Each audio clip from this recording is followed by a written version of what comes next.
سو دروازه موقعیت برای تراکتور توی دروازه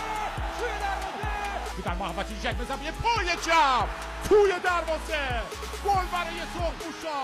محوطه موقعیت برای زدن گل دوم این ضربه که برگشت داده میشه در برگشت دروازه باز میشه نتیجه 2-0 رفته تراکتور میشه در محوطه جک موقعیت برای زدن گل سوم توی دروازه باز میشه گل سوم برای تراکتور. برگشت به کمکش میره نادری حساب تیر دورتر گل چهارم یه گل قشنگ و دیدنی دیگه از بازیکنان تراکتور. موقعیت خطرناکی که بازیکنان تراکتور دارن و توی دروازه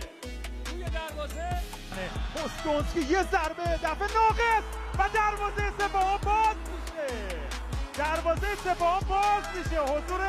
به موقع امیرحسین حسین زاده برای تراکتور ضربه زده شد گل تومیسلاو شترکان یه بازکاری خوب یه شوت و گل